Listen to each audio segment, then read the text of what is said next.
Halo semua, perkenalkan nama saya Ridwan Musagala dengan NIM 2022-1938. Di sini saya akan menjelaskan tugas dari manajemen teknik.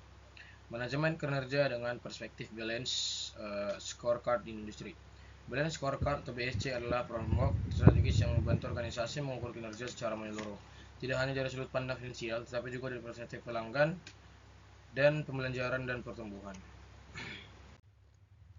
Selanjutnya ada pengantar, pentingnya manajemen kinerja dalam industri.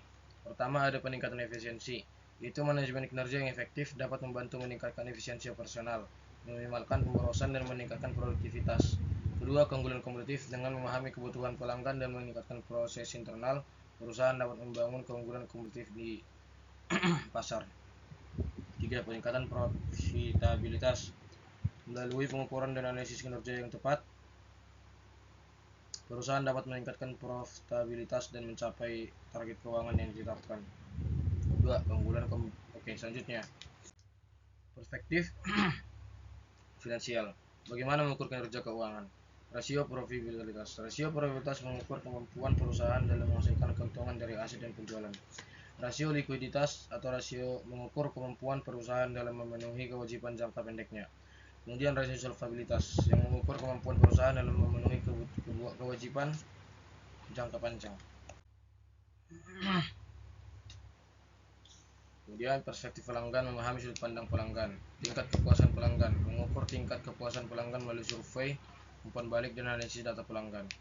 Mengukur presentasi pelanggan yang tetap loyal dan menggunakan produk layanan perusahaan secara berulang.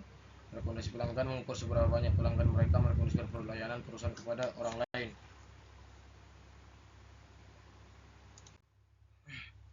Perspektif proses bisnis internal, mengoptimalkan efisiensi operasional, efisiensi proses, mengukur waktu siklus, throughput dan menggunakan sumber daya dalam setiap proses bisnis. Kemudian kualitas produk layanan, dan ketiga inovasi dan pengembangan. Selanjutnya ada perspektif pembelajaran dan pertumbuhan, investasi pada sumber daya manusia. Pertama, indikator tingkat kepuasan karyawan, yaitu mengukur seberapa puas karyawan dengan pekerjaan mereka, lingkungan kerja dan peluang pengembangan. 2. Tingkat perputaran karyawan. 3. Tingkat pengembangan karyawan. Selanjutnya ada implementasi balance scorecard studi kasus dalam industri. Tahap 1, pendefinisian visi dan strategi. Tahap 2, identifikasi perspektif dan indikator kerja. Tahap ketiga, pengukuran dan pemantauan kinerja. Tahap 4, evaluasi dan penyusunan strategi. Kesimpulan dan rekomendasi lanjut untuk pengembangan. Peningkatan budaya organisasi, membangun budaya organisasi yang mendukung proses manajemen kinerja dan menghargai kontribusi setiap karyawan. Pengembangan sistem informasi, membangun sistem informasi yang terintegrasi untuk mengumpulkan data, menganalisis kinerja dan menghasilkan laporan yang komprehensif. Komunikasi yang efektif, memastikan komunikasi yang efektif antara manajemen dan karyawan tentang target kinerja, hasil dan strategi pengembangan.